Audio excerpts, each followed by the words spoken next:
YouTube ఛానల్లో చూస్తున్నాం. అన్ని యూట్యూబ్ ఛానల్లో చెప్పే అంశం ఏంటంటే సుకన్య సమృద్ధి యోజన పథకం ఉంటుందండి. అందులో 250 రూపాయల నుంచి కడితే మీకు డబ్బులు రిటర్న్స్ అవుతాయండి అన్నారు. అది ఏ విధంగా అవుతుంది అనే అంశాన్ని నేను ఒక క్లియర్గా చెప్పే ప్రయత్నం చేద్దాం మిత్రులారా. అంటే చాలా మందికి ఉన్న డౌట్లను ఫస్ట్ మనం ప్రస్తావించుకుందాం. ఏమనంటే ఇది ఇయర్ టు ఇయర్ ప్రతి ఇయర్ కట్టాలా, మంత్లీ 250 రూపాయలు కట్టాలంటారు కదా. ఒక మంత్ నాకు వెళ్ళకపోతే నా పరిస్థితి ఏంది, లేదు ఈ క్లోజ్ అవుతుందా ఈ స్కీమ్ అనేది, లేదా 500 కట్టి నెక్స్ట్ మంత్ నేను 1000 రూపాయలు కట్టొచ్చా, 2000 కట్టొచ్చా, లేదంటే ఇది ఎప్పుడు క్లోజ్ అవుతుంది, మెచ్యూరిటీ అంటే ఈ అకౌంట్ ఎప్పుడు మెచ్యూరిటీ అవుతుంది, నేను ఎప్పుడు తీసుకోవాలి, అంటే మా పాపకి 21 సంవత్సరాలకు నేను పెళ్లి చేద్దాం అనుకుంటున్నాను, అంటే నేను 21 సంవత్సరాలకు పెళ్లి చేద్దాం అంటే ఇప్పుడు కట్టొచ్చా, మా పాపకు 10 సంవత్సరాలు అనే అంశాలు చాలా మంది డౌట్లు రైట్ చేస్తున్నారు. వాటి మీద క్లియర్ గా చెప్పే ప్రయత్నం చేస్తాను. ఇప్పుడే కాక మీరు మా ఛానల్ చూసినట్లయితే దయచేసి ఒకసారి సబ్స్క్రైబ్ చేయండి. చాలా మంది సబ్స్క్రైబ్ చేయకుండానే చూస్తున్నారు. Thank you. సబ్స్క్రైబ్ చేయండి. మెయిన్ అంశానికి వస్తే సుకన్య సమృద్ధి యోజన ప్రతి ఇంట్లో ఆడపిల్ల ఉన్న వాళ్ళు దయచేసి ఇది కట్టాలండి. కట్టాలని మ్యాండేటరీగా చెప్తున్నాం మేము. ఎందుకంటే మీ పాప భవిష్యత్తు, మీరు సేవింగ్స్ ఎప్పుడైనా బయట చేసేవారు పెద్దగా భయపడాల్సిన అవసరం లేదు. కానీ చేయడం విషయంలో కొంచెం అటు ఇటు ఆలోచించేవారు తప్పకుండా చేయాలండి. సుమారు నేనేమని చెప్తున్నానంటే, మీరు ఒక సంవత్సరానికి కట్టాల్సిన అమౌంట్ ఎక్కువ వచ్చేసి 250 రూపాయలు కట్టొచ్చు అండి. ఒక మనిషికి సాధారణంగా మీరు అకౌంట్ తీసుకున్న తర్వాత అంటే సింపుల్ గా మీరు ఇన్వెస్ట్ చేయాలనుకున్నప్పుడు 250 రూపాయల నుంచి 5,000, 10,000, 1,50,000 వరకు 1,50,000 వరకు అది ఇయర్లీ. ఒక సంవత్సరానికి నువ్వు 1,50,000 కంటే ఎక్కువ కట్టరానికి ఛాన్స్ లేదండి. అదేవిధంగా మీరు ప్రతి సంవత్సరానికి కనీసం తక్కువ 250 రూపాయలు ఇన్వెస్ట్ చేయాలి. అంటే ఒక వ్యక్తి ఈ నెల నాకు 300 రూపాయలు మిగులుతున్నాయి, నేను 300 రూపాయలు సేవింగ్ చేయొచ్చు. 1000 రూపాయలు మిగులుతున్నాయి, 1000 రూపాయలు సేవింగ్ చేయొచ్చు. 10,000 మిగులుతున్నాయి, 10,000 సేవింగ్ చేయొచ్చు. అలా సంవత్సరానికి 1,50,000 రూపాయలు ఎంతవరకైనా కట్టుకోవచ్చు. 1,50,000 కంటే ఎక్కువైతే కట్టుకోరు. తక్కువ అసలు లాస్ట్ ఇయర్ నేను 1,00,000 రూపాయలు ఇన్వెస్ట్ చేసిన, కానీ ఈ సంవత్సరం నా ఇంట్లో ఆరోగ్య పరిస్థితులు బాగాలేవని చెప్పి అస్సలే కట్టలేను పరిస్థితిలో ఉన్నా అనుకున్నప్పుడు తక్కువ మీరు వెళ్ళి ఆ ఇయర్ అయిపోయే లోపు, అంటే ఎకనామిక్ ఇయర్ అండి నేను చెప్పేది ఏంటంటే ఎకనామిక్ ఇయర్ ఏప్రిల్ నుంచి స్టార్ట్ అయితే మార్చికి ఎండ్ అవుతుంది. జనవరి నుంచి కదండి, ఏప్రిల్ స్టార్ట్ అవుతే మార్చికి ఎండ్ అవుతుంది. ఈ ఎకనామిక్ ఇయర్ లో కనీసం తక్కువ 250 రూపాయలైనా డిపాజిట్ చేయాలి. అప్పుడు ఈ స్కీమ్ అనేది క్లోజ్ కాదు, స్కీమ్ రన్ అవుతుంది. మీరు ఎలాంటి పెనాల్టీ అంటే ఇట్లా భయాందోళనకు గురవ్వాల్సిన అవసరం లేదు.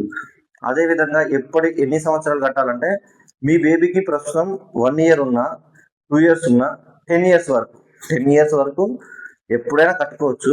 కానీ నేను ఎగ్జాంపుల్ చెప్తున్నా, మీ బేబీకి 3 ఇయర్స్ ఉన్నాయి అనుకోండి.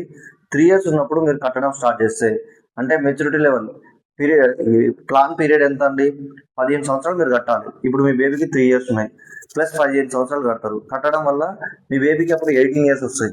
18 ప్లస్ 6 ఇయర్స్ అంటే 15 ప్లస్ 6 ఇయర్స్ కట్టాల్సింది. మెచ్యూరిటీ 15 ప్లస్ 6 ఇయర్స్ అంటే 21 ఇయర్స్ కి మీ అకౌంట్ అనేది మెచ్యూరిటీ అవుతుంది. అప్పుడు మీరు మొత్తం అమౌంట్ ని తీసుకోగలుగుతారు. అంటే మీ బేబీకి అప్పుడు ఎన్ని సంవత్సరాలు ఉంటాయి, 18 ప్లస్ 6 సంవత్సరాలు అంటే 23 సంవత్సరాలు వచ్చినప్పుడు మీరు కట్టిన మొత్తం అమౌంట్ తీసుకోవచ్చు. లేదు మీ బేబీకి 18 ఇయర్స్ వచ్చిన తర్వాత ఎడ్యుకేషన్కి సంబంధించి మీ బేబీకి ఎంత అమౌంట్ అయినా మీరు తీసుకోవచ్చు. అంటే మీరు డిపాజిట్ చేసిన అమౌంట్కు ఇంట్రెస్ట్ కలుస్తుంది కాబట్టి అందులో మీరు 50 to 60% అమౌంట్ని 18 ఇయర్స్ తర్వాత తీసుకోవచ్చు. లేదు మొత్తం అమౌంట్ కావాలంటే మాత్రం మీ బేబీ కాదు అకౌంట్కి 21 ఇయర్స్ అయిన తర్వాత మొత్తం అమౌంట్ తీసుకోవచ్చు అండి.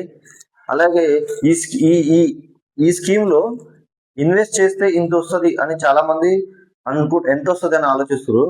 ఎగ్జాంపుల్ చెప్తున్నాను నేను కేవలం ఫ్రెండ్స్. సాధారణంగా నోటి లెక్క ప్రకారంగా మనం ఆలోచించిన నెలకి 500 రూపాయలు మీరు ఇన్వెస్ట్ చేసిన, నెలకి 500 రూపాయలు ఇంటూ 12 నెలలు వేసుకున్న 6,000 మీరు ఇన్వెస్ట్ చేస్తే 15 సంవత్సరాలు కనుక 90,000 అవుతుంది. 90,000 మీరు ఇన్వెస్ట్ చేస్తే, కేవలం 90,000 ఇన్వెస్ట్ చేస్తే మీ సేవింగ్స్ ఎంత అవుతుందంటే వడ్డీ రేటుతో కలుపుకొని 3,50,000 నుంచి 4 లక్షల మధ్యలో వస్తాయి ఫ్రెండ్స్. అదేవిధంగా మీరు సంవత్సరానికి అంటే నెలకి 1,000 రూపాయలు చొప్పున వేసుకున్న సంవత్సరానికి 12,000 గాను మీరు 15 సంవత్సరాలు ఇన్వెస్ట్మెంట్ చేస్తే మీకు మెచ్యూరిటీ వచ్చిన తర్వాత మీకు వచ్చే అమౌంట్ 7,50,000 నుంచి 8 లక్షలు సుమారు వస్తుంది. అదేవిధంగా మీరు నెలకు 2,000 చొప్పున కానీ, 3,000 కానీ, 5,000 కానీ, 10,000 కానీ ఇలా ఇన్వెస్ట్ చేసుకుంటూ పోయినా 3,000 ఇన్వెస్ట్ చేస్తే ఫ్రెండ్స్ 5,000 చెప్తాను. 5,000 ఇన్వెస్ట్ చేస్తే నెలకు 5,000 ఇన్వెస్ట్ చేసిన సంవత్సరానికి వచ్చేసిన 60,000 అవుతుంది. 60,000ని మీరు ఇన్వెస్ట్ చేస్తే సంవత్సరానికి 60,000 లెక్కన ఇన్వెస్ట్ చేసుకుంటా పోయినా మీకు వచ్చేది ఫైనల్ గా అమౌంట్ ఎంత వస్తుందంటే 35 నుంచి 40 లక్షల మధ్యలో అమౌంట్ వస్తుంది. ఒకసారి నేను క్యాల్కులేట్ చేసి కూడా రఫ్ గా కాకుండా క్యాల్కులేట్ చేసి కూడా పైన ఇస్తాను చూడండి ఫ్రెండ్స్. ఎవరైనా సరే కుటుంబం, ఒక చిన్న కుటుంబం తీసుకున్న, మధ్యతరగతి కుటుంబం తీసుకున్న, వారు రెగ్యులర్ గా తీసుకునే హాఫ్ లీటర్ పాలు యొక్క కాస్ట్ ప్రస్తుతం 32 నుంచి 35 మధ్యలో ఉంది. అది యావరేజ్ గా ఒక మంత్ కి 1,000 రూపాయలు అవుతున్నాయి పాల బిల్లు. అదే విధంగా నేనేం చెప్తానంటే కేవలం మీ పిల్లల భవిష్యత్తు కొరకు, మీ పాప భవిష్యత్తు కొరకు కేవలం మీరు నెలకు 1,000 రూపాయలు సేవ్ చేసిన వాళ్ళ మెచ్యూరిటీ లెవెల్ పెరిగి, అంటే అకౌంట్ యొక్క మెచ్యూరిటీ లెవెల్ పెరిగి వాళ్ళు మీరు రిటైర్మెంట్ ఏజ్కి వస్తారు. మీ పైపల భవిష్యత్తు కొరకు వాళ్ళకు వచ్చే 23-25 ఇయర్స్ మీ బేబీకి ఎవరైతే పెళ్లి చేద్దాం అనుకుంటారో అప్పటికి సుమారు 8 లక్షల రూపాయలు వస్తుంది. మిత్రులారా, మీరు కేవలం ఈ రోజు ఆలోచించుకుంటే రోజు ఒక 30 to 50 రూపీస్ మీ బేబీస్ కోసం పక్కకి ఇన్వెస్ట్ చేయలేకపోతే భవిష్యత్తులో వాళ్ళ పెళ్లి చేసేటప్పుడు ఎంత అవస్థపడాల్సిందో ఒకసారి ఆలోచించండి. ప్రస్తుతం అప్పులు చేసుకుంటూ బిడ్డలని పెళ్లి చేసే ప్రతి తల్లిదండ్రులకు తెలుసు ఆ బాధ ఏందో. నేను ముఖ్యంగా చెప్తున్న మధ్యతరగతి కుటుంబం వాళ్ళకి, మీరు ఒక పూట ఛాయ బంద్ చేసినంత మాత్రాన వచ్చే నష్టం ఏమీ లేదు. దయచేసి ఇలాంటి ఇన్వెస్ట్మెంట్లు చేసుకోండి. ఇదే కాకుండా మీకు ఇంకా మరి అవకాశం ఉంటే ఎస్ఐపి కూడా చేయండి. అంటే ఒకవైపు సుకన్య, మరొక వైపు ఎస్ఐపి చేయడం వల్ల చాలా బెనిఫిట్స్ ఉంటాయి.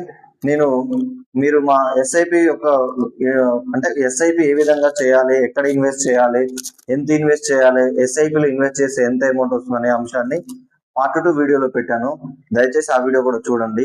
మీకు రెండిట్లో ఏది న్యాయం అనిపిస్తే, ఏది మంచి ఉపయోగకరం అనిపిస్తే అందులో ఇన్వెస్ట్ చేసుకోగలరు. Thank you. మరిన్ని ఇలాంటి కంటెంట్లు మిస్ కాకుండా ఉండాలంటే మా ఛానల్ని సబ్స్క్రైబ్ చేయండి, మరింత మందికి అందేలా షేర్ చేయండి. Thank you for watching.